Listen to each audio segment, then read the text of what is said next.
Albert Einstein अवकाश काळाचा तपस्वी झुरिकमधील 4 वर्षाचा डिप्लोमा कोर्स पूर्ण केल्यावर अल्बर्टला चांगली नोकरी मिळून तो आपल्या पायावर उभा राहील ही सर्वांची अपेक्षा फोल ठरली। त्याच्याबरोबर पास झालेल्या तिन्ही वर्गबंधूंना तेथे पॉलिटेक्निक मध्येच नोकरी मिळाली, परंतु प्रोफेसर वेबरने जागा असून सुद्धा अल्बर्टला नाकारून ती नोकरी दुसऱ्याला दिली। त्या ठिकाणी देखील त्याचे प्रयत्न चालू होते, पण कुठे जमण्याची चिन्हे दिसेना। त्याच्या एका मित्राने इन्शुरन्स कंपनी तात्पुरती नोकरी घेण्याचे सुचवले, पण अल्बर्टने ती कल्पना बुडकावून लावली। मनासारखी नोकरी कुठेही मिळत नव्हती। शिक्षण संपल्याने त्याची मावशी जुलिया कोक कडून पण पैसे येण्याचे बंद झाले, त्यामुळे बऱ्याच आर्थिक समस्या निर्माण झाल्या। अनेक ठिकाणी तो प्रयत्नशील होता। विख्यात प्रोफेसर ऑस्वाल्ड यांना पण पत्र पाठवून त्यांच्या हाताखाली नोकरी देण्याची त्याने विनंती केली, पण त्यांच्याकडून उत्तर न आल्याने तो चांगलाच निराश झाला। काही दिवसातच 2 वेळच्या जेवणाची भ्रांत पडू लागली। नाईलाजाने त्याला पावियाला जावे लागले। येथे आल्यावर वडील व अंकल जेकबना व्यवसायात मदत करून उरलेल्या वेळात तो व्हायोलिन वाजवत बसे। विरंगुळ्याचे आणखी एक साधन होते, ते म्हणजे शून्य दृष्टी लावून विचारचक्रात गुरफटणे। कल्पनांची उंच उंच भरारी जितकी उत्तम तितकीच नयनरम्य सृष्टी मुळात नक्की काय असेल, असीमित व अनाकलनीय ब्रह्मांड व सूक्ष्मातला सूक्ष्म अणु यांचा परस्पराशी काही संबंध असेल का, या गोष्टी शोधून काढण्याची त्यांची इच्छा होती। या व्यतिरिक्त निसर्गाचे नियम सृष्टीतील सर्व गोष्टींना सारखे लागू पडतात का, आणि त्याचबरोबर मागच्या दृष्टिकोनातून न्यूटनचे प्रचलित नियम हा पण एक महत्वाचा विचाराचा प्रश्न होताच। अनेक प्रश्नांचे बेंडोळे कधीपासून त्यांच्या मनात दडी मारून बसले होते, पण ते सर्व उलगडता यावेत म्हणून आयुष्यात प्रथम आर्थिक स्थिरता येणे जरुरीचे होते। उदरनिर्वाहाचा फार मोठा प्रश्न त्याला भेडसावून सोडत होता। तो स्वतः व हेरमन यांच्या नोकरीच्या गटपटीत होते, पण सगळीकडून नकारंटा वाजत असल्याने तो निराश होईल। काही दिवस घरी घालवल्यानंतर नोकरी शोधण्यासाठी तो झुरिकला परतला। येथे येण्याआधी हेरमन व पॉलिन यांनी त्याची सद्वर्तनी व काळजीपूर्वक राहण्यास पुन्हा एकदा बजावले, कारण झुरिकला नॅचरलायझेशन या खात्याचे गुप्तहेर त्याच्या पातळीवर होते। तोपर्यंत स्विस नागरिकत्व मिळत नाही तोपर्यंत त्याला या देशात नोकरी करणे शक्य नव्हते। सध्या त्याला 21वे वर्ष चालू असले तरी नियमानुसार पालकांच्या परवानगीशिवाय विलेवाशी लग्न करून त्याला उघडपणे राहता येत नव्हते। थोड्या बहुत खाजगी शिकवण्या करून त्याचा कसाबसा उदरनिर्वाह होईल, परंतु मिळेल ती शुल्लक नोकरी पदरात पाडून घेण्यास अजूनही त्याचे मन धजावत नव्हते। पाविया सोडण्यापूर्वी घरी नेहमीप्रमाणे आर्थिक ओढाताण चालूच होती। दोघा भावाने सुरू केलेला मंदीचा कारखाना मंदीत चालत असल्याने त्यात हेरमन व जेकबने ओतलेली सर्व पुंजी संपुष्टात आली होती। अखेर जेकब अंकलने एका कंपनीत नोकरी धरली, पण हेरमन मात्र अजूनही नव्या व्यवसायात पडण्याचे मनसुबे रचत होता। अल्बर्टने त्यांना यापासून परावृत्त करण्याचा प्रयत्न केला, पण गेली 30-35 वर्षे स्वतंत्र व्यवसाय केल्यामुळे कोणाच्या हाताखाली नोकरी करणे त्यांना पटणारे नव्हते। निराश मनाने ते झुरिकला परतला। काही महिन्यापूर्वी डिप्लोमा हाती पडताच त्याने झुरिक विद्यापीठाकडे पीएचडी साठी कायनेटिक थिअरी ऑफ गॅसेस या विषयाची मागणी केली होती। ती मंजूर होऊन येताच त्याने प्रबंध लिहिण्यास सुरुवात केली। त्याच वेळी त्याचा पेपर एका मासिकाने छापण्याचे कबूल केले, त्यामुळे त्याला थोडा तरी दिलासा मिळाला। विलेवा पण त्याच्याप्रमाणे काही खाजगी शिकवण्या घेत असे। तुटपुंज्या उत्पन्नावर ते कसेबसे दिवस काढत होते। 20वे शतक हे विज्ञान शतक मानले जाते। मानव आता नव्या शतकातील उज्ज्वल भवितव्याच्या दिशेने झेप घेण्यास सिद्ध झाला होता। जर्मनीमधील किल या शहरात जन्मलेल्या मॅक्स प्लँक या वैज्ञानिकाने 1901 सालच्या अखेरीस आपल्या सिद्धांताद्वारे अभिजात विज्ञानाला जबरदस्त धक्का दिला। त्यांच्यामध्ये ऊर्जेचा प्रवाह संलग्न नसून शक्तिपुंजाचा बनलेला आहे, म्हणजेच उत्सर्जन शक्ती ही अतूट अशा सरळ रेषेत न जाता छोट्या छोट्या तुकड्यांनी शक्तिपुंजाने मार्गक्रमण करीत असते असे सिद्ध केले। क्वांटमच्या या संकल्पनेबरोबरच अनेक वैज्ञानिक परिणामांचा उलगडा पण बराबर होत गेला। सृष्टीतील किती गोष्टी सलग आहेत असे आपणास वाटत असले तरी तो एक प्रकारचा आभास असतो। निसर्गाचे खरे स्वरूप हे शक्तिपुंजात्मक आहे हे सिद्ध झाल्याने विज्ञान जगतात जणू क्रांतीच घडून आली। कृष्णवर्णी पदार्थातून उत्सर्जित होणाऱ्या ऊर्जेवर संशोधन चालू असताना त्यांना एक स्थिरांक मिळाला व तो प्लँकचा स्थिरांक म्हणून ओळखला जातो। या शक्तिपुंज सिद्धांतासाठी त्यांना 1918 साली नोबेल पारितोषिक बहाल करण्यात आले। अल्बर्टच्या चाणाक्ष मनाने या संशोधनाची नोंदणी केली खरी, परंतु तो आपल्या स्वतःच्या काळजीत असल्याने त्याच्या मनाला शंका पण शिवली नाही की बरोबर 5 वर्षानंतर त्याचा स्वतःचा सापेक्षता सिद्धांत एक आजोड क्रांतिकारक संकल्पना ठरेल। परंतु या गोष्टीला अजून अवधी होता। त्याआधी 2 यक्ष प्रश्न त्यांच्या पुढ्यात आवासून टाकले होते।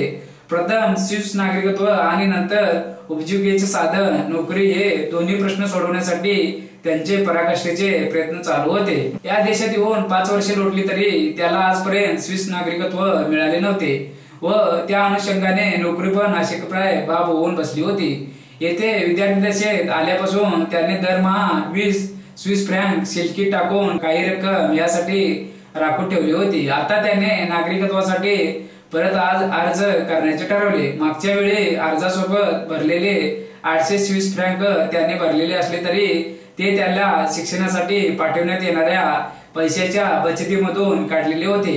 याचा त्याला पुरावा द्यावा लागणार होता। या पुराव्या व्यतिरिक्त सध्याच्या खाजगी शिकवण्या हे त्याचे उपजीविकेचे साधन असून दारूला स्पर्श न करण्याची हमी पण त्याला यावेळी द्यावी लागली। हा नवा अर्ज तर मंजूर झाला, पण ग्रेट म्युनिसिपल काउन्सिलचे शिक्कामोर्तब अजूनही बाकी होते। अत्यंत खडतर परिस्थितीत तो दिवस काढत होता। समाजाने जणू वाळीत टाकावे अशी त्याची गत झाली होती। भविष्यकाळ अंधकारमय दिसायला लागला। इकडे त्याचे स्वतःचे उत्पन्न अगदी तुटपुंजे होते, तिकडे वडिलांचे पण स्थावर जंगम अशी काहीच इस्टेट नव्हती व जेमतेम पोट भरण्याइतपत व्यवसाय चालू होता। या सर्व गोष्टी स्विस सरकारच्या दृष्टिकोनातून जमेच्या बाजू खासच नव्हत्या।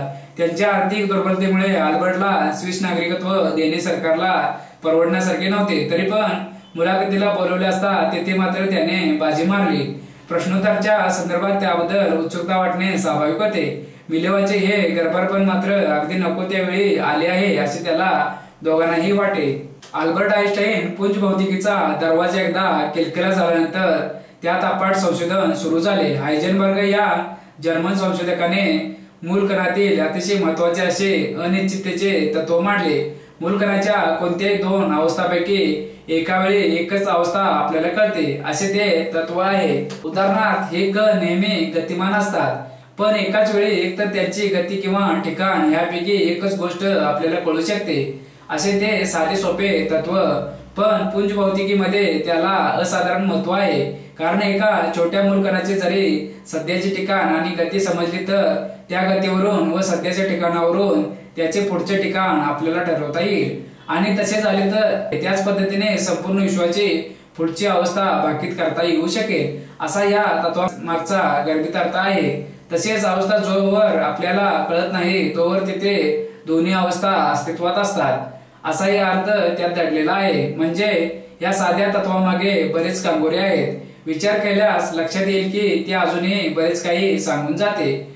ढाका विद्यापीठात एक भारतीय प्राध्यापक महोदय पुंज ही कल्पना विद्यार्थ्यांना शिकवत होते। 2 नाण्याच्या प्रत्येक 2 अशा एकूण 4 अवस्था येतात, त्यामुळे दोन्ही छाप येण्याची शक्यता 1/4, पण प्राध्यापक महोदयाने एकूण अवस्था 4 ऐवजी चुकून 3च धरल्या, त्यामुळे दोन्ही छाप येण्याची शक्यता आता 1/3 झाली। आणि प्राध्यापक महोदय चमक सापेक्षता सिद्धांत, मर्यादित सापेक्षता सिद्धांत 1905 मध्ये अल्बर्ट आइन्स्टाईनने प्रकाशाच्या वेगासंबंधीचा स्थिर सिद्धांत त्यांच्या मर्यादित सापेक्षता सिद्धांतामध्ये मांडला। आइन्स्टाईनने या सिद्धांतामध्ये असे मत मांडले आहे की इतर सारखी कुठलीही गोष्ट अस्तित्वात नाही व प्रकाशाचा वेग कुठल्याही स्थितीमध्ये सारखाच म्हणजे 3.10.8 मीटर प्रति सेंटीमीटर प्रति सेकंद एवढा असतो। दुसऱ्या शब्दामध्ये सांगायचं तर प्रकाशाचा वेग कुठल्याही निरीक्षकासाठी मग तो स्थिर असला तरी त्याच्यासाठी व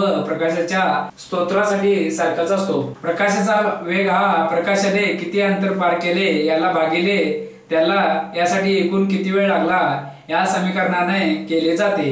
एक स्थिर सिद्धांत मांडण्यासाठी आइन्स्टाईनने वेगाच्या व्याख्येमध्ये असलेले अंतर आणि काळ यांच्या मूळ कल्पना बदलल्या।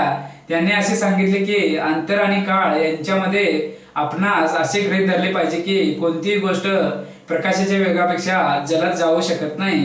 ही गोष्ट कळण्यासाठी त्याने मर्यादित सापेक्षता सिद्धांतामध्ये असे मत मांडले आहे की एखाद्या गोष्टीचे वस्तुमान हे त्या गोष्टीच्या वेगाप्रमाणे वाढते।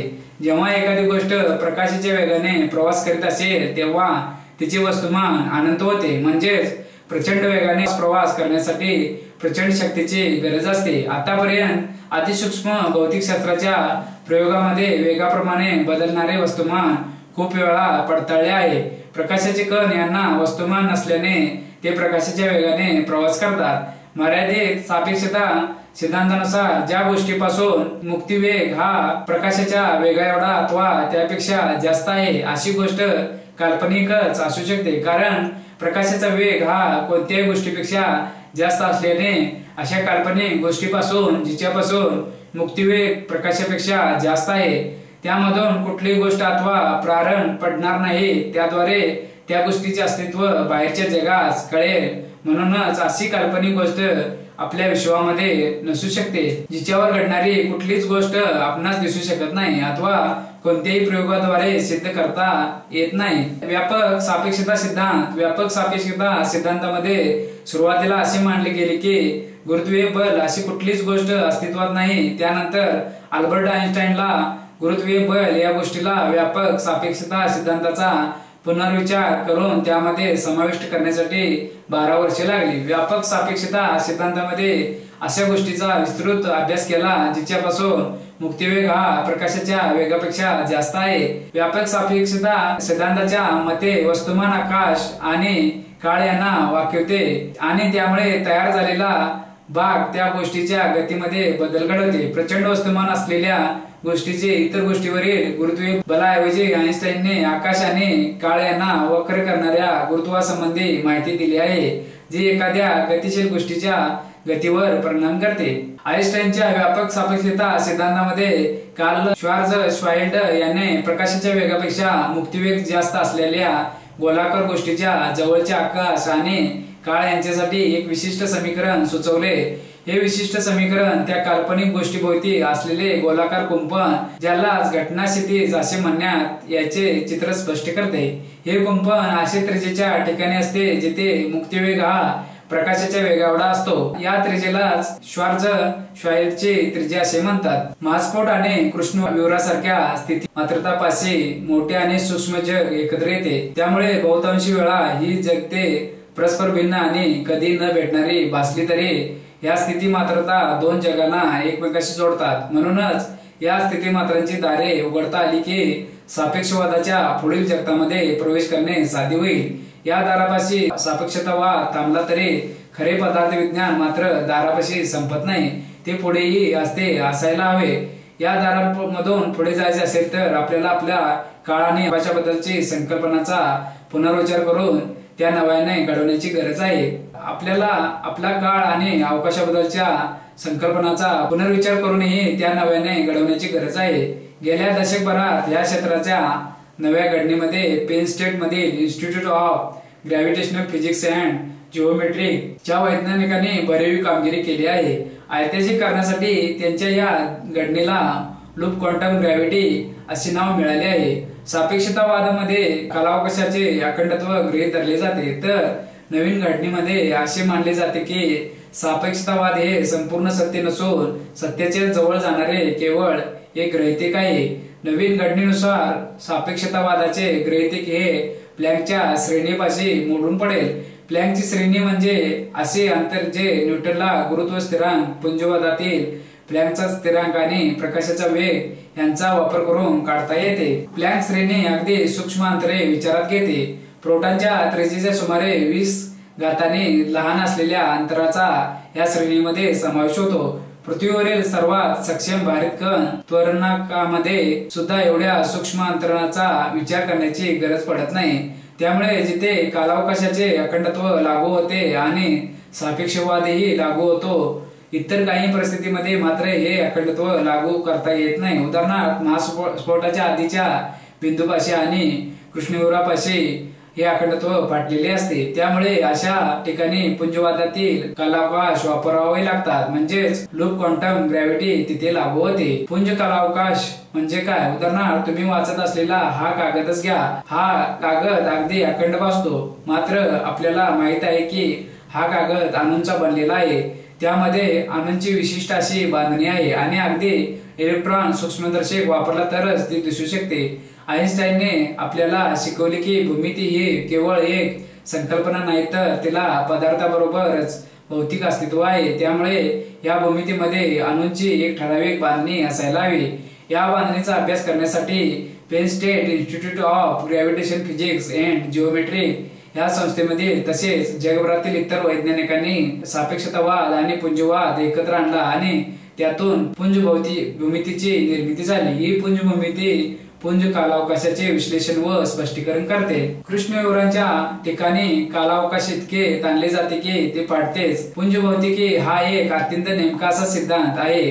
या सिद्धांतातील मुख्य घटक ज्यांना भूमितीचे मूलभूत उत्तेजक असे म्हणतात ते एकमित आहेत। पातळ कापड जरी द्विमितीय आणि अखंड भासले तरी ते एकमित धागे उभे आडवे गुंफून तयार झालेले असते। सापेक्षवादाचे कालावकाश हे चतुर्मित भासत असले तरी ते पुंज भूमितीच्या एकमित असलेल्या मूलभूत उत्तेजकाच्या विशिष्ट गुंफणीने बनलेले असतात। ही मूलभूत उत्तेजके म्हणजे कालावकाशाच्या कापडातील मुख्य पुंज धागे। स्थितिमात्रापाशी या पुंज धाग्यांचे काय होते? स्थितिमात्रापाशी कालावकाशाने अखंडत्व भंगते। जिथे तिथे पुंज धाग्यांची विशिष्ट गुंफणीही भंगते, तिथे कालावकाशाचे कापड फाटलेले असल्यामुळे अखंडाला लागू होणारे पदार्थ विज्ञान तिथे कमी पडते। मात्र पुंज धागे जिथे अस्तित्वात असल्यामुळे त्याला लागू होणारे विज्ञान तिथे काम करत राहते। आइन्स्टाईनच्या सूत्रामध्ये पुंज धाग्यासाठी बदल केला की ती सूत्रे अशा ठिकाणीही वापरता येतात। ही सूत्रे अशा ठिकाणी काय घडते याचे विश्लेषण आणि स्पष्टीकरण करू शकतात। कालावकाशाचे अखंडत्व आपण बरेचदा गृहीत धरतो, त्यामुळे त्यासाठीचे विज्ञान वापरण्याची आपल्याला सवय झालेली असते। स्थितिमात्रापाशी मात्र आपल्याला ह्या सवयी बदलाव्या लागतात, कारण तिथे कालावकाशाचे अखंडत्व नसते। तिथे नव्या संकल्पनांना अंगीकाराव्या लागतात, नवे विज्ञान लागू करावे लागते। ह्या नव्या साहसामध्ये पुंजवादाची सूत्रे आपल्यासाठी मार्ग निर्माण करण्याचे, आपल्याला मार्ग दाखवण्याचे काम करतात। ह्या नव्या विज्ञानाच्या बांधणीचा वापर करता गेली 3 वर्षे पेन स्टेट व जर्मनीतील अल्बर्ट आइन्स्टाईन संशोधन संस्थेमध्ये महास्फोटाचे विश्लेषण करण्याचे काम सुरू आहे। कालावकाशाचे अखंडत्व मानणारी आइन्स्टाईनची भागशा विकलक सूत्रे बदलून तेथे गुरुत्व पुंजवादामधील पुंज भूमितीचा खंड रचना मांडणारी फरक सूत्रे घालण्याची गरज असल्याचे त्यातून अधोरेखित झाले। महास्फोटाच्या अगदी जवळचा भाग सोडल्यास इतरत्र सापेक्षतावादाची सूत्रे ही मूलतः सूत्रापेक्षा अधिक चांगल्या प्रकारे काम करतात। महास्फोटाच्या अगदी जवळच्या भागामध्ये मात्र ती काम करेनाशी होतात। प्लँकच्या प्रांतामध्ये कालावकाशाची वक्रता ही खूप तीव्र झाली तरी ती अनंत होत नाही। तेथे गुरुत्व हे प्रतिकर्षक बनते आणि सापेक्षतावाद कोलमडतो। मात्र आइन्स्टाईनच्या सूत्रातील पुंजवादासाठी केलेला बदल आपल्याला अखंडाकडून स्थित मात्रेच्या मार्गे भूमिती आणि पदार्थाच्या पुंजरचनेकडे घेऊन जातो। प्लँक प्रांताबाहेर महास्फोटाच्या दुसऱ्या बाजूला मात्र सापेक्षवादातील अखंडत्व लागू होते। महास्फोटाचे केलेले हे विश्लेषण जर योग्य असेल तर विश्वाच्या उगमाच्या बाबतीत आपली संकल्पना आणि विश्वाचा उगम नक्की कधी झाला या प्रश्नाचे उत्तर आपल्याला थोडे बदलावे लागेल। आइन्स्टाईनने आपल्याला शिकवलेल्या कालरचनेनुसार विश्वाची सुरुवात झाली ही महास्फोटाच्या वेळी नव्हे, तर किंचित नंतर महास्फोटानंतर जेव्हा काल आणि अवकाश विलग न राहता त्यांचे अखंडत्व निर्माण झाले तेव्हा विश्वाची सुरुवात झाली। मात्र सुरुवात झाली म्हणजे काय, तर विश्व हे बिंदुवत न राहता विश्वाला सीमा निर्माण झाले। अशी सीमा जिच्या पलीकडे पदार्थ विज्ञान काम करेनासे झाले। अशी जर आपली सुरुवातीची व्याख्या असेल तर मात्र सापेक्षवाद देईल त्यापेक्षा वेगळेच उत्तर आपल्या हाती येईल। अधिक परिपूर्ण अशा सिद्धांतामध्ये मात्र विश्वाला सुरुवात अशी नसेलच, कारण महास्फोटाच्या पूर्वीच्या बिंदुवत वस्तुमान आणि आनंदग्रंथ असलेल्या विश्वाचे स्पष्टीकरण आपण गुरुत्व पुंजवादाच्या सहाय्याने करू शकू। म्हणजे महास्फोटापूर्वी पुंज धाग्याच्या स्वरूपात विश्व अस्तित्वात होते असे म्हणता येईल। अल्बर्ट आइन्स्टाईन इसवी सन 1901 ते इसवी सन 1955, अमेरिकेत इसवी सन 1940 ते इसवी सन 1955. धर्म ज्यू. कार्यक्षेत्र भौतिकशास्त्र झुरिक विद्यापीठ, चार्ल्स विद्यापीठ Prague, Prussian Academy of Sciences. कार्यसंस्था कायसर विल्यम इन्स्टिट्यूट, लायडन विद्यापीठ, इन्स्टिट्यूट फॉर ऍडव्हान्स स्टडी. प्रशिक्षण ETH झुरिक. ख्याती सापेक्षतावाद भौतिकशास्त्राचे नोबेल पारितोषिक. पुरस्कार कॉपली पदक IS 1925, मार्क्स प्लॅंक पदक IS 1929.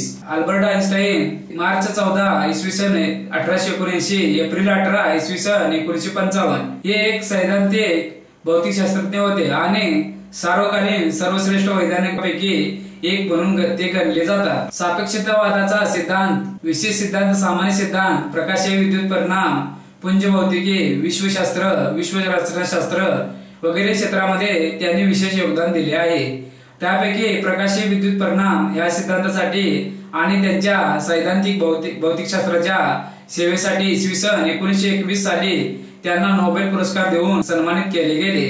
आइन्स्टाईन यांना त्यांच्या सापेक्षवादाच्या सिद्धांतानंतर जगभर अफाट प्रसिद्धी मिळाली आणि ते जगातील प्रसिद्ध चेहऱ्यापैकी एक बनले. आइन्स्टाईन या नावाचा अनेक ठिकाणी वापर होऊ लागला. त्या प्रकारामुळे वैतागलेल्या आइन्स्टाईन यांनी अल्बर्ट आइन्स्टाईनचे व्यापार चिन्ह म्हणून नोंदणी केली.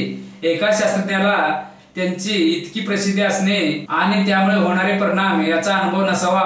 आज बुद्धिमत्ता आणि आइन्स्टाईन हे एक प्रकारचे समीकरणच बनले आहे. चरित्र बालपण. अल्बर्ट आइन्स्टाईन यांचा जन्म जर्मनी देशातील बुटबर्ग मधील उल्म या गावामध्ये झाला. उल्म स्टुटगार्ड पासून सुमारे 100 किलोमीटर अंतरावर आहे. त्यांचे वडील हार्मन आइन्स्टाईन हे व्यवसायाने विक्रेता होते आणि त्यांनी नंतर विद्युत रासायनिक पदार्थाशी निगडीत कारखाना काढला. अल्बर्टच्या आईचे नाव पॉलिन होते आणि त्या गृहिणी होत्या. ते एक ज्यू कुटुंब होते. अल्बर्ट तेथील एक कॅथलिक प्राथमिक शाळेत शिकले आणि त्यांच्या आईच्या आग्रहामुळे त्यांना व्हायोलिन व तंतुवाद्याचे काही धडे घेतले. 5 वर्ष वयाचा असताना अल्बर्टला त्यांच्या वडिलांकडून एक होकायंत्र भेट मिळाले आणि त्या होकायंत्राच्या सुईवर रिकाम्या जागेतील काहीतरी गोष्टीचा प्रभाव पडत आहे ही गोष्ट त्यांना उमगली.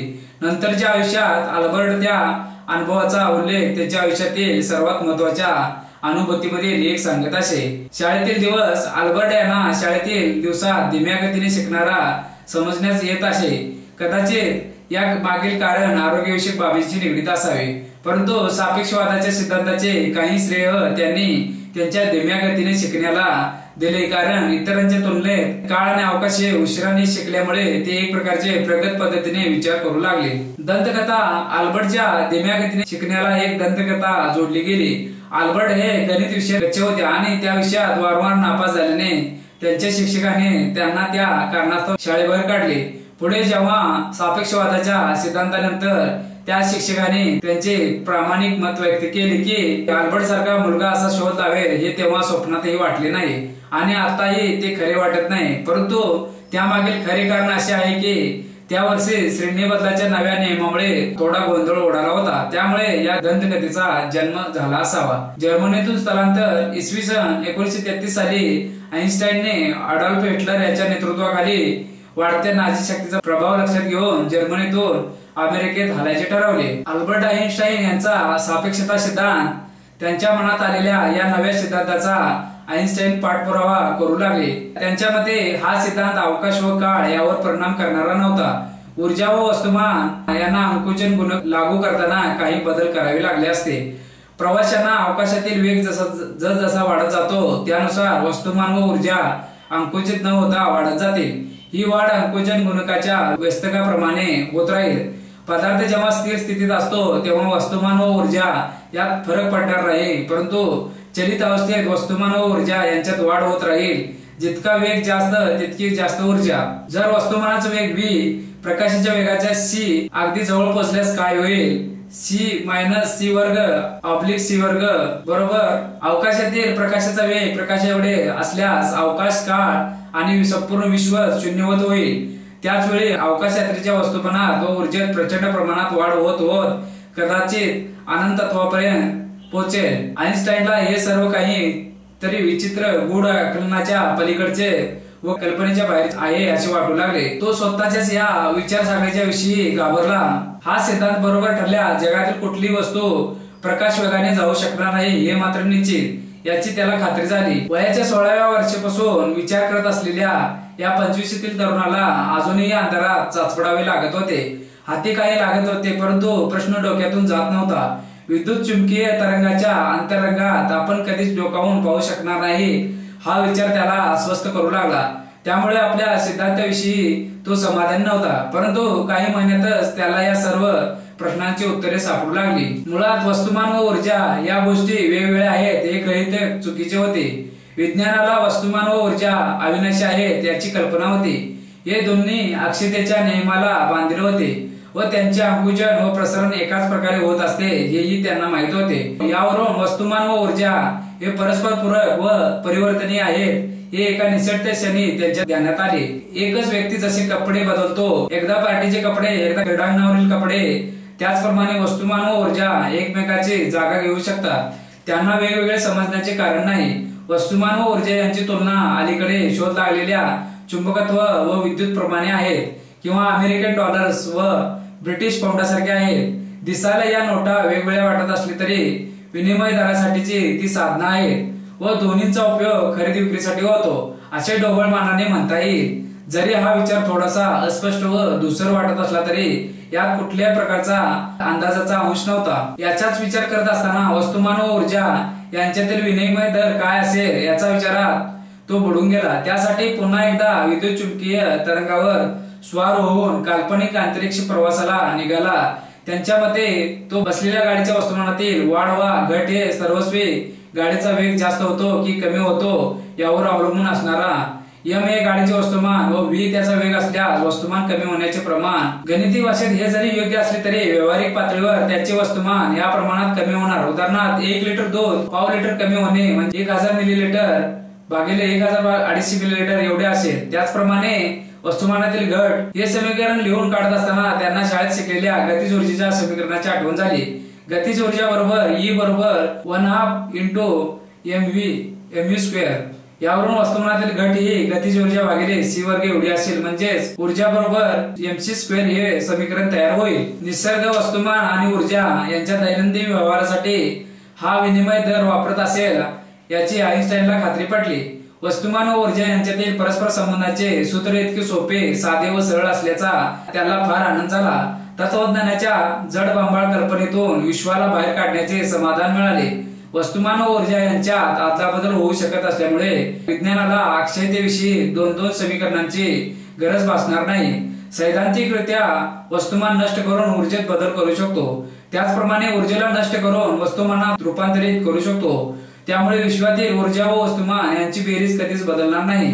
त्यामुळे ऊर्जा व वस्तुमान यांच्या अक्षयतेचे एकच समीकरण असेल. आईन्स्टाईनच्या या विश्वात विज्ञानाला अ पुढे जातो का ब याच्याशी काही संबंध नसून सापेक्ष वेग त्याच्या महत्वाचा ठरतो. याचबरोबर विश्व व्यवहारातील कमी वेगाने घडणाऱ्या घटनांवर आईन्स्टाईनच्या विशिष्ट सापेक्षता सिद्धांताचा अत्यंत कमी प्रमाणात परिणाम होईल. गणितीय दृष्ट्या ताशी हजारो किलोमीटर वेगाने जाणाऱ्या गाड्याच्या संदर्भात सुद्धा अंकुचन गुणन फारच कमी असल्यामुळे होत असलेला बदल लक्षात सुद्धा येणार नाही. रोजच्या व्यवहारात अवकाश, काल, पदार्थ व ऊर्जा यांच्यावर आईन्स्टाईनच्या सापेक्षता सिद्धांताचा काही परिणाम जाणवणार नाही. चंद्रावर सोडलेल्या अवकाशयानाचा वेग ताशी 40,000 किलोमीटर असला तरी त्यांच्या अंकुजन गुणांक 5 × 10⁻12 एवढे असल्यामुळे होणारा बदल फारच सूक्ष्म पातळीवर असेल. अवकाशयानातील प्रवाशाच्या मोजमापातील बदल अगदी क्षुल्लक असेल. आईन्स्टाईनची विज्ञानाविषयीची उत्सुकता, त्यांच्या डोक्यातील विचार प्रयोग, त्यासाठी त्यांनी घेतलेले परिश्रम व खर्ची घातलेले बाल्य व तारुण्याचा काळ यांची ही फलश्रुती पुढे 30 ते 40 वर्षात जगाला बदलून टाकणारी ठरेल याची कल्पना त्या काळी कुणीच करू शकले नसते. ऊर्जेची भूक 19व्या शतकातील औद्योगिक क्रांतीमुळे माणसाची ऊर्जेची भूक वाढत चालली होती. विद्युत शक्तीच्या प्रचंडतेची जाणीव झाली होती. त्यासाठी लाकूड, तेल, दगडी कोळसा इत्यादी जाळून ऊर्जेची भूक भागवली जात होती. लाखो वर्षापूर्वी जंगल जाळून जमिनीच्या गर्भात तयार झालेल्या दगडी कोळशाने विद्युत उत्पादनाला हातभार लावत असला तरी हा दगडी कोळसा कधी ना कधी तरी संपणार याची कल्पना सर्व संबंधितांना होती. शिवाय दगडी कोळशाची औष्णिक क्षमता कमी असल्यामुळे इंधन म्हणून फार थोड्या प्रमाणात त्याचा वापर करावा लागतो. अत्युच्च प्रतीचा 1 किलो वजनाचा कोळसा जाळल्यास फार फार तर एका बल्बसाठी 4 तास प्रकाश देण्याइतकी ऊर्जा तयार होईल। परंतु आइन्स्टाईनच्या सिद्धांताप्रमाणे दगडी कोळशाचे रूपांतर राख, धूर, दूषित वायू इत्यादी ऐवजी संपूर्णपणे ऊर्जेत परावर्तित केल्यास 4 तासाऐवजी 1,68,000 कोटी तास प्रकाश देण्याइतकी ऊर्जा मिळू शकेल व हे एक दिवास्वप्नच ठरू शकेल। हाच धागा पकडून वैज्ञानिक संशोधन करत असताना आइन्स्टाईनच्या सिद्धांताच्या शोधानंतर 34 वर्षांनी कमीत कमी वस्तुमान वापरून मुबलक प्रमाणात ऊर्जा मिळवण्याच्या तंत्रज्ञानाचा शोध लागला। बेक्वेरेलच्या विकिरणाच्या शोधापासून युरेनियमच्या विभाजनापर्यंतचा हा विज्ञान तंत्रज्ञानाचा अभूतपूर्व प्रवास आइन्स्टाईनच्या सिद्धांताचा साक्षीदार आहे। परंतु या सिद्धांताचा दुरुपयोग करत अण्वस्त्र निर्मितीतून शहर बेचिराख केलेली उदाहरणं सुद्धा आपल्या समोर आहेत। अणुयुग म्हणून संबोधलेल्या या कालखंडात मानववंश विनाशाच्या उंबरठ्यावर उभा होता। भरपूर साठा असलेल्या अण्वस्त्राची टांगती तलवार मानवी वंशाच्या डोक्यावर आहे। विज्ञान तंत्रज्ञानाचा वापर कशासाठी, चांगल्यासाठी की वाईटासाठी ठरवणे माणसाच्या हातात आहे।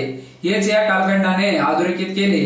एकीकडे अण्वस्त्र स्पर्धा व दुसरीकडे अणुशक्तीच्या शांततेसाठी प्रचंड प्रमाणात ऊर्जेची निर्मिती करण्यासाठी वापर हा द्वंद्व आइन्स्टाईनच्या वृद्धत्वाच्या काळात पिच्छा सोडत नव्हता व आजही हा प्रश्न तितकाच ज्वलंत आहे। अणुशक्तीच्या सुरक्षिततेच्या समस्यांची भर पडत आहे। यातून काय मार्ग निघू शकेल यावरच या जगाचे भवितव्य ठरणार आहे। ध्येयनिष्ठ अल्बर्ट आइन्स्टाईनने विज्ञानाची दिशा बदलून टाकली होती। प्रतिभाशक्तीचा अत्युच्च आविष्कार म्हणजे आइन्स्टाईनचे सिद्धांत।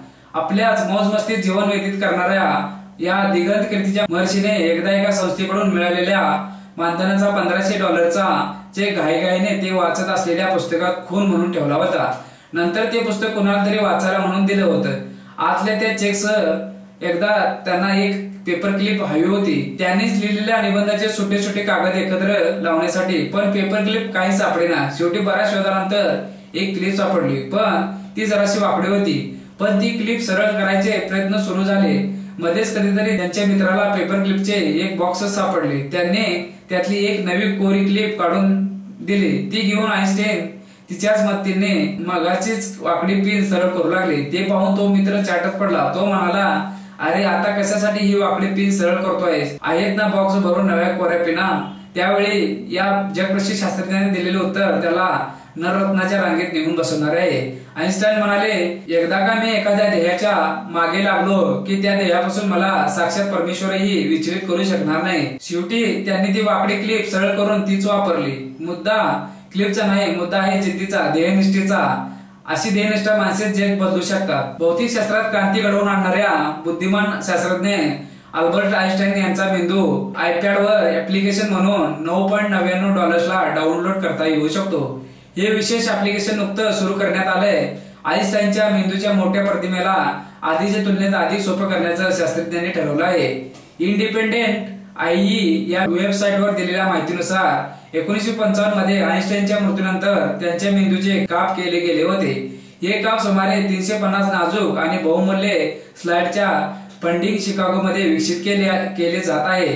आइन्स्टाईनचा बुद्ध्यांक हा जगातील सर्वात बुद्धिमान होता। एका अर्थी आइन्स्टाईन हा जगातला सर्वात बुद्धिमान व्यक्ती होता। नवं ऍप्लिकेशन आता संशोधकांना आणि नवशिक्यांना आइन्स्टाईनच्या मेंदूत डोकावण्याची संधी देत आहे। या स्लाइडमुळे लोकांना आइन्स्टाईनचा मेंदू मायक्रोस्कोपद्वारे पाहू शकतो। विशिष्ट सापेक्षवादाची 100 वर्षे, 1000 वर्षे जडत्व व चैतन्य यांच्या संबंधाबद्दल मानवाला आकर्षण आहे। या संबंधाविषयी आइन्स्टाईन या शास्त्रज्ञाने मांडलेल्या विशिष्ट सापेक्षवादाला 100 वर्षे पूर्ण होण्याच्या निमित्ताने घेतलेला आढावा। 100 वर्षापूर्वी आइन्स्टाईन या शास्त्रज्ञाने सापेक्षवादाचा सिद्धांत मांडून वैज्ञानिक क्षेत्रामध्ये खळबळ माजवली। खरे तर लहानपणी आइन्स्टाईन अत्यंत अबोल असल्यामुळे तो मुका आहे की काय अशी शंका येत असे। पण या लहानग्या आइन्स्टाईनच्या मनात स्थल, काल व वस्तुमान याविषयी काय संकल्पना असते हे बाहेरील जगाला कसे समजणार? आइन्स्टाईनने दिलेल्या एका मुलाखतीत वयाच्या 16व्या वर्षी विशिष्ट सापेक्षतावादाविषयी विचारास प्रारंभ केल्याचे सांगितले। एखादा मूलभूत सिद्धांत जेव्हा एखादा महान शास्त्रज्ञ मांडतो त्यावेळेस त्यामागची पूर्वपीठिका ही तितकीच महत्वाची असते। टायको ब्रेव्हेने केलेली ग्रहताऱ्यांची निरीक्षणे व त्याचा उपयोग करून केप्लरने ग्रहगोलांचे गतीविषयी नियम हे न्यूटनच्या 17व्या शतकातील गुरुत्वाकर्षण विषयाची पार्श्वभूमी मानावी लागेल। ध्वनी लहरीप्रमाणेच प्रकाश लहरींना माध्यमाची गरज लागणार व त्यामुळे प्रकाश लहरी इतर माध्यमातून जातो असे मानले गेले। या माध्यमाचा परिणाम प्रकाशाच्या वेगावर होत असणार, परंतु 1882 साली मायकलसन मोर्ले यांनी केलेल्या प्रयोगातून एक गोष्ट सिद्ध झाली, ती म्हणजे प्रकाशाचा वेग हा स्थिर असून तो निरीक्षकांच्या वेगावर अवलंबून नाही। त्यामुळे इतर ही संकल्पना मागे पडली। 18व्या व 19व्या शतकामध्ये विद्युत चुंबकीय शास्त्रामध्येही बरीच प्रगती झाली होती। फॅरेडे व एम्पियर या शास्त्रज्ञांनी विद्युत चुंबकीय क्षेत्रामध्ये परस्परांमधील संबंध प्रस्थापित केले होते। प्रकाश लहरी या विद्युत चुंबकीय लहरीच होत अशी कल्पना ही दृढ झाली होती। 19व्या शतकाच्या शेवटी मॅक्सवेल या शास्त्रज्ञाने विद्युत चुंबकीय क्षेत्रामधील संबंध गणितीय भाषेत मांडला। तीच मॅक्सवेलची समीकरणे म्हणून प्रसिद्ध आहेत। परंतु मॅक्सवेलची समीकरणे न्यूटनच्या गतिशास्त्रामधील नियम मानावयास तयार नव्हती। इथूनच आइन्स्टाईनला स्थल, काल व वस्तुमान याविषयी वेगळा विचार करण्याची प्रेरणा मिळाली। सर्व निरीक्षकांच्या दृष्टिकोनातून स्थल, काल, वस्तुमान याचे मापदंड हे एकच असणार नाहीत, तर ते सापेक्ष असतील। अर्थात याचा अनुभव घेण्यासाठी आपणास प्रकाशाच्या वेगाची मदत घ्यावी लागेल। विशिष्ट सापेक्षतावादाचा डोलारा मुख्यतः दोन गृहीतकावर आधारित आहे, ते म्हणजे विश्वातील अंतिम वेग हा प्रकाशाचा असून कोणती वस्तू प्रकाशाच्या वेगापेक्षा जास्त वेगाने धावू शकणार नाही, आणि विज्ञानाचे नियम व स्थल हे कालनिरपेक्ष आहेत। विज्ञानास उपयोजिता विज्ञान यावर न्यूटन प्रणीत गतिशास्त्राचा 300 वर्ष इतका प्रभाव होता की सुरुवातीच्या काळात आइन्स्टाईनने मांडलेला विशिष्ट सापेक्षवाद हा वैज्ञानिक लोकांना एक गूढ वाटत असे। मग सामान्य लोकांना ती एक कवी कल्पना वाटल्यास नवल नाही। हजारो वर्षे जडत्व व चैतन्य यांच्या संबंधाबद्दल माणसाला आकर्षण आहे। विज्ञानाचा उदय होण्यापूर्वी धर्ममार्तंड व तत्वज्ञानी लोकांनी या विषयात बरेच योगदान दिले आहे।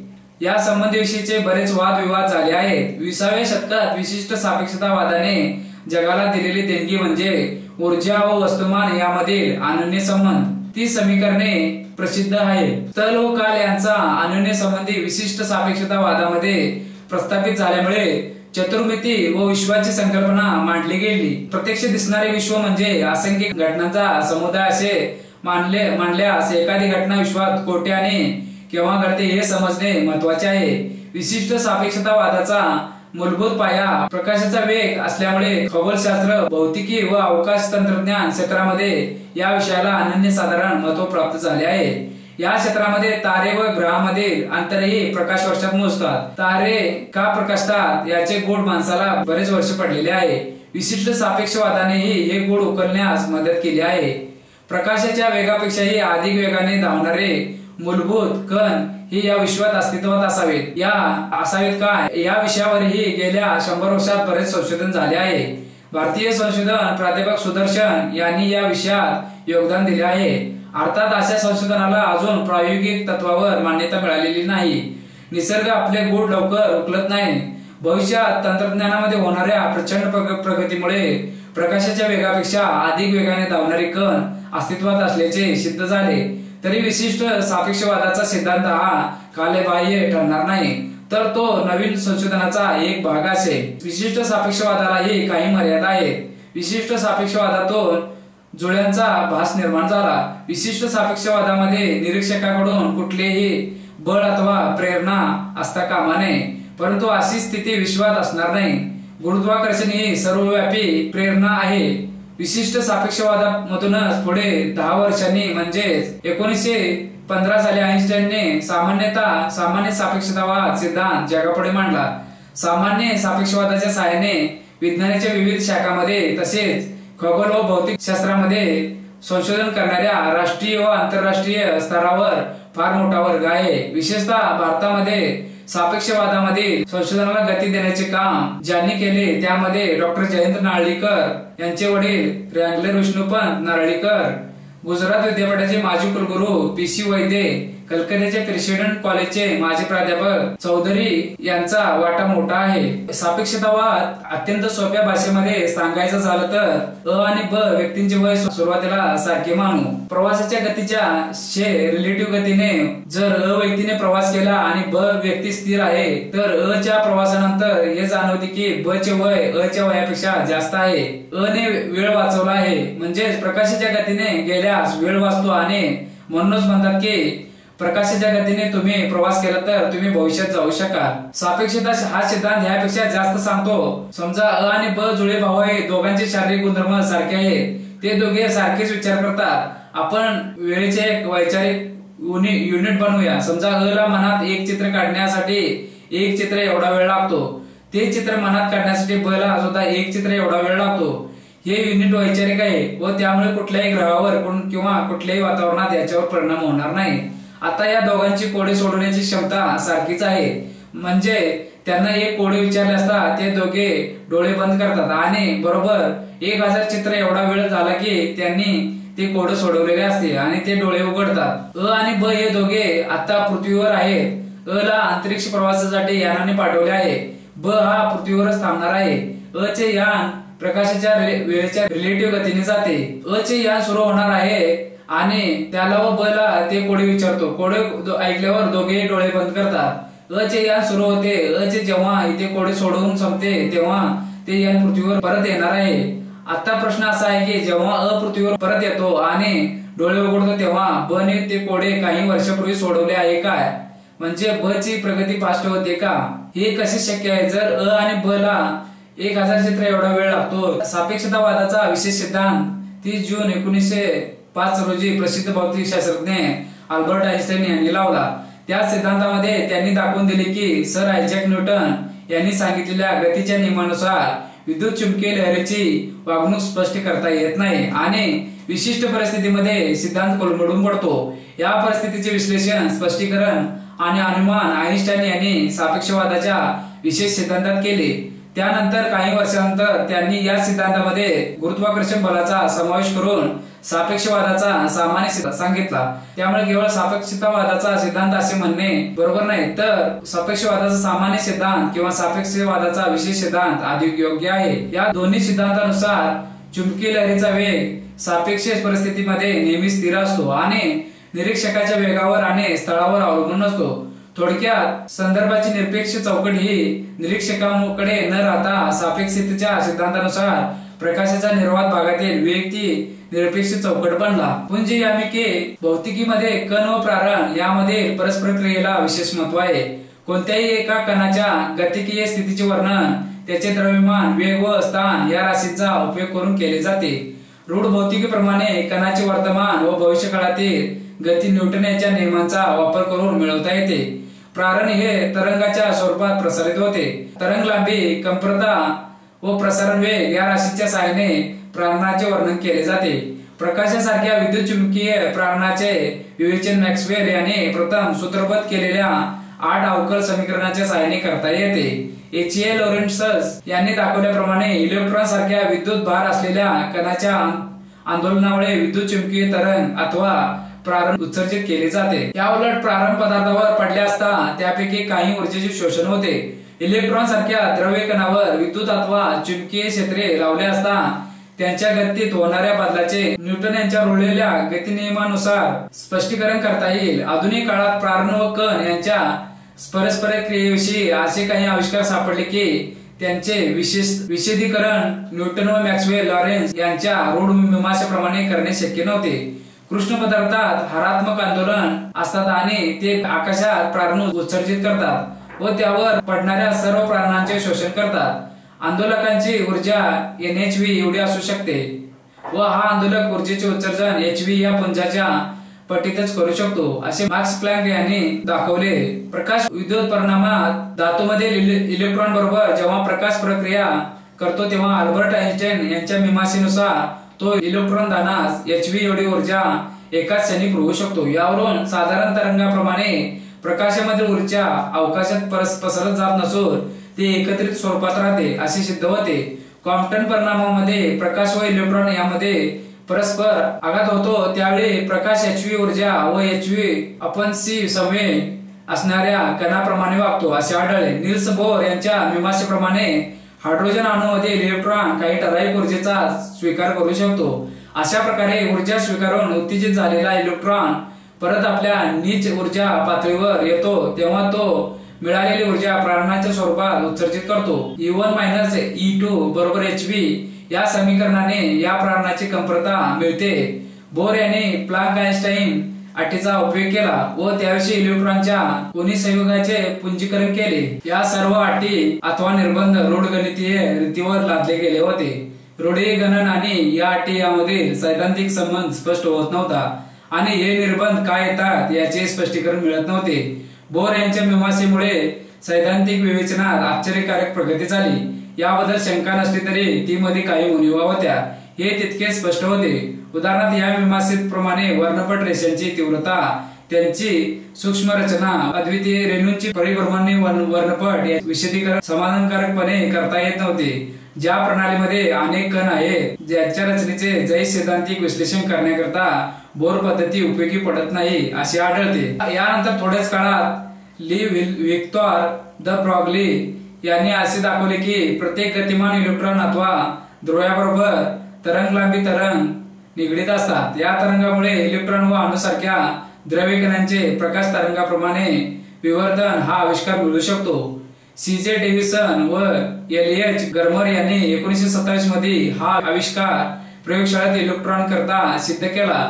असेच प्रयोग न्यूट्रॉन, हायड्रोजन अणू या बाबतीत करण्यात आले आहेत. यावरून एकाच वेळी कण व तरंग ही दोन्ही स्वरूपे या कणांना आहेत असा जर कोणी निष्कर्ष काढला तर तो चुकीचे ठरेल. वरील प्रयोगावरून एवढेच दिसते की कणांचा संवेग व त्यांची अवकाश सहनिर्देशन यामध्ये एक मूलभूत आवर्ती संबंध आहे. असाच आवर्ती संबंध त्यांची ऊर्जा व काळ यामध्ये मिळतो. या संबंधाचे स्पष्टीकरण वर्णन हायझेनबर्ग अनिश्चिततेच्या तत्वानुसार करता येते.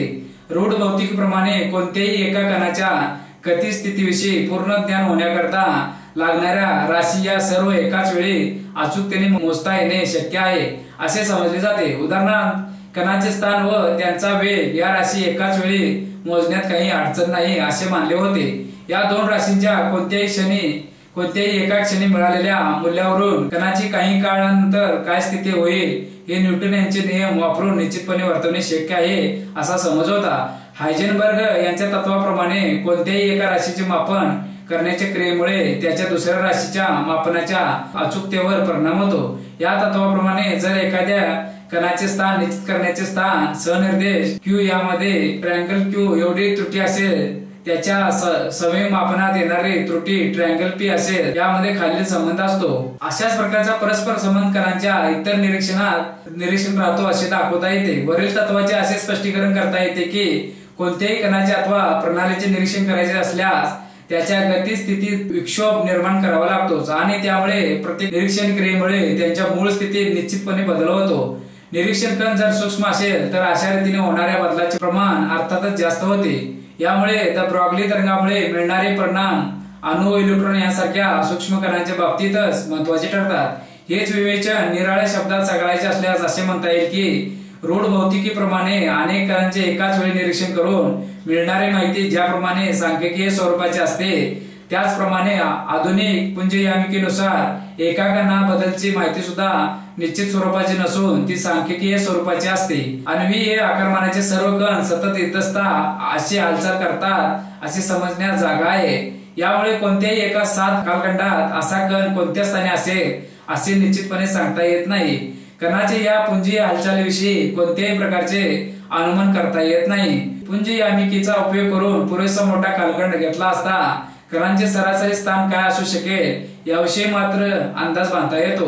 गणितीयरित्या मिळालेल्या माहितीची प्रत्यक्षा तुलना करायची असेल तर अनेक कणांचे एकाच वेळी निरीक्षण करून किंवा एका कणांचे निरनिराळ्या वेळी निरीक्षण करून प्रयोगाद्वारे माहिती मिळवावी लागेल. उदाहरणादाखल असे समजू की एका प्रणालीत 10 कण असून ते एका उद्गम बिंदूपासून निरनिराळ्या अंतरावर पसरलेले आहेत. निरीक्षण करून पाहिले असता समजा आपणास असे आढळते की 10 पैकी 5 कण बिंदूपासून 3 सेमी अंतरावर आहेत, 2 कण 4 सेमी अंतरावर तर 3 कण 5 सेमी अंतरावर आहेत. आता प्रणालीत एकच कण आहे असे समजले तर उद्गम बिंदूपासून 3 सेमी अंतरावर असण्याची त्याची संभाव्यता 5/10 एवढी राहील। ही माहिती सांख्यिकीय स्वरूपाची आहे असे म्हटले जाते, कारण ती आपणास निश्चित उत्तर न मिळता संभाव्यतेचे मूल्य फक्त मिळते। अनेक कणांचे निरीक्षण करून मिळालेली माहिती अशा प्रकारे सांख्यिकीय स्वरूपाची असते हे लक्षात येते। याचे स्पष्टीकरण हायड्रोजन अणूमधील इलेक्ट्रॉन अणुकेंद्रकापासून निरनिराळ्या आरी अंतरावर असण्याची पुंज यामिकी प्रमाणे मिळणारी सापेक्ष संभाव्यता दाखवली आहे। बोर यांच्या पहिल्या कक्षेतील इलेक्ट्रॉन ए अंतरावर असतो असे गृहीत धरले आहे। या ठिकाणी इलेक्ट्रॉन सापडण्याची संभाव्यता महत्तम आहे। केंद्रापासून 2 अंतरावर असण्याची संभाव्यता कमी असून ती एवढी आहे। ही माहिती सांख्यिकीय स्वरूपाची आहे। विशदीकरण असे करता येते, एकरूप अशा अनेक हायड्रोजन अणूंचे निरीक्षण करून त्यातील इलेक्ट्रॉन्सचे केंद्रापासूनचे अंतर मोजले तर या सर्व प्रदत्तावरून संभाव्यता मिळते। पुंज यामिकीच्या साहाय्याने या संभाव्यतेचे सैद्धांतिकरित्या मूल्यमापन करता येते। त्यामुळे एका ठराविक क्षणी व स्थानी नक्की काय होईल हे पुंज यामिकेचा उपयोग करून वर्तवता येत नाही। ज्या निरनिराळ्या घटना घडणे शक्य असते त्यांच्या सापेक्ष संभाव्यता काय राहतील याचे मूल्यमापन या यामिकेप्रमाणे करता येते। द ब्रॉग्ली यांची परिकल्पना याच परिस्थितीचा परिपोष आहे। वर उल्लेख केलेल्या सर्व गोष्टीवरून असा निष्कर्ष निघतो की इलेक्ट्रॉन अणू इत्यादी सारख्या सूक्ष्म द्रव्यकणांकरता त्यांच्या प्रारणाबरोबर होणाऱ्या परस्पर क्रियेचे वर्णन करण्याकरता रूढ भौतिकी शास्त्र अपुरे पडते। अल्बर्ट आइन्स्टाईन हा एक जगावेगळा संशोधक होता। जर्मन राज्यकर्ते कट्टर ज्यू विरोधी होते। किती विरोधी प्रचंडच। नाझी राजवटीने इसवी सन 1945 या कालावधीत 60 लाखाहून जास्त ज्यू लोकांची निग्रहण कत्तल केली होती। खोट्या-नाट्या कारणावरून ज्यूंची धरपकड करणे, त्यांना तुरुंगात डांबणे, धमक्या देणे, छळ करणे, मारहाण करणे चालूच होते। याचा फटका सुप्रसिद्ध शास्त्रज्ञ अल्बर्ट आइन्स्टाईन यांनाही बसला होता। जर्मनमध्ये आइन्स्टाईन विरोधी संघटना स्थापन झाली होती। जर्मन मधले 100 नामवंत लेखक एकत्र आले। त्यांनी आइन्स्टाईन यांच्या विरोधात 100 ऑथर्स अगेन्स्ट आइन्स्टाईन या नावाचे एक पुस्तक प्रकाशित केले। ही गोष्ट जेव्हा आइन्स्टाईनला समजली तेव्हा ते मिश्किलपणे म्हणाले, माझे सिद्धांत जर चुकीचे असते तर ते खोडून टाकायला केवळ एक लेखक पुरला असता। त्यासाठी एवढ्या 100 जणांची काय गरज होती। हळूहळू आइन्स्टाईनचा छळ वाढतच गेला, इतका की हिटलरच्या नाझी पक्षाच्या पोलिसांनी आइन्स्टाईनच्या अनुपस्थितीत त्यांच्या घरावर धाड टाकली। कारण काय तर म्हणे या घरात त्यांनी शस्त्रास्त्रे लपवून ठेवली असावीत। प्रत्यक्षात ब्रेड कापण्याच्या सुरीखेरीज त्या घरात तसल्या प्रकारचं एकही शस्त्र पोलिसांना मिळालं नाही। शेवटी या छळाला कंटाळून 17 ऑक्टोबर 1933 रोजी त्यांनी अमेरिकेचे नागरिकत्व पत्करले। तिथं ते न्यू जर्सी शहरातील प्रिन्स्टन या शहरातील इन्स्टिट्यूट ऑफ ऍडव्हान्स स्टडीज या संस्थेत उच्च पदस्थ अधिकारी म्हणून काम करू लागले। विश्वाचे कोडे उलगडणारा हा विलक्षण प्रतिभा संपन्न माणूस, पण आर्थिक व्यवहाराबद्दल मात्र तो किती अजाण होता हे याच इन्स्टिट्यूटच्या संदर्भात घडलेल्या एका घटनेवरून लक्षात येते। आइन्स्टाईन यांनी या संस्थेत नोकरी करावी अशी ऑफर घेऊन संस्थेचे एक उच्च पदाधिकारी जेव्हा आइन्स्टाईन यांना भेटायला गेले होते तेव्हा त्यांनी आइन्स्टाईन यांना विचारले, सर आपल्या वेतनाबाबत आपल्या काय अपेक्षा आहेत? आपण हा प्रश्न जगातील त्या काळच्या एका सर्वोच्च वैज्ञानिकाला विचारतो आहोत याचं भान त्या अधिकाऱ्याला होतच, पण तरी सुद्धा आइन्स्टाईन यांनी सांगितलेला आकडा ऐकून तो ताडकन उडालाच। तो म्हणाला, सर आपली ही मागणी खरोखरच विलक्षण आहे। हे ऐकून आइन्स्टाईन यांना असं वाटलं की आपण वाजवीपेक्षा खूपच जास्त पगार मागितला की काय। माझ्या वरिष्ठांना हे मुळीच खरं वाटणार नाही, तुम्ही तर माझी पंचायत करून टाकली आहे। शेवटी त्या दोघात असं ठरलं की आइन्स्टाईन यांचा फायनल इंटरव्ह्यू जेव्हा होईल तेव्हा त्यांनी भरपूर वेतनाची मागणी करायची। नोबेल पुरस्काराच्या वितरण समारंभाला नवा सूट शिवणं तर दूरच, हा माणूस आपल्या रोजच्या सूटवर गेला होता। अल्बर्ट आइन्स्टाईन हे नाव साऱ्या जगाला ठाऊक आहे। 100 वर्षापूर्वी या विज्ञान तपस्वीने एक सिद्धांत मांडला ज्याने या विश्वाचं रूप आणि मांडणी अधिक प्रगल्भतेने सांगितली। काळ आणि अवकाश हे एकमेकांना सापेक्ष असून सर आयझॅक न्यूटन यांनी सांगितल्याप्रमाणे निरपेक्ष नाहीत असे त्यांनी या सिद्धांताद्वारे सांगण्याचा प्रयत्न केला। तरीही या क्रांतिकारक सिद्धांताला त्यांच्या कसोटीनंतरच मान्यता मिळाली आणि त्यासाठी तब्बल 10 वर्षे वाट पाहावी लागली। याचे एक कारण कदाचित हे असावे की तत्कालीन प्रस्थापित शास्त्रज्ञ वर्गाला अल्बर्ट आइन्स्टाईन यांना नेमके काय सांगायचे आहे तेच लवकर उमगले नाही। इसवी सन 1915 साली एका ग्रहणाच्या वेळी घेतलेल्या निरीक्षणावरून अल्बर्ट आइन्स्टाईन यांच्या सिद्धांताची यशस्वी पडताळणी झाली आणि अवकाशाला वाकविणाऱ्या आणि काळाच्या गतीला बदलविणाऱ्या शास्त्रज्ञास रातोरात प्रसिद्धीने आपलेसे केले अल्बर्ट आइन्स्टाईन एवढी प्रसिद्धी कोणत्याही शास्त्रज्ञांना त्यापूर्वी मिळाली नाही आणि त्यानंतर आजपर्यंत कोणालाही मिळालेली नाही। 30 जून इसवी सन 1905 या दिवशी त्यांनी सापेक्षता सिद्धांत सांगितला आणि कित्येक जुने सिद्धांत कोसळून पडले आणि कित्येक नवीन सिद्धांतांनी त्याची जागा घेतली। या सिद्धांताला आणि त्यांच्या जनकाला अभिवादन करण्यासाठी इसवी सन 2005 हे आंतरराष्ट्रीय भौतिकशास्त्र वर्ष म्हणून घोषित करण्यात आले। लहानपणापासून शिक्षणाबद्दल आसक्ती, वर्गाच्या 4 भिंतीत त्यांचे मन कधीही रमले नाही। अतिसामान्य माणूस पण आपल्या प्रतिभाशक्तीने असामान्य काम करून दाखवले। आधुनिक युगाच्या अनेक शिखरांचा पाया आइन्स्टाईन यांच्या नियमाने घेतलेला दिसतो। आइन्स्टाईन यांनी शिक्षणाबद्दल अनेक प्रकारचे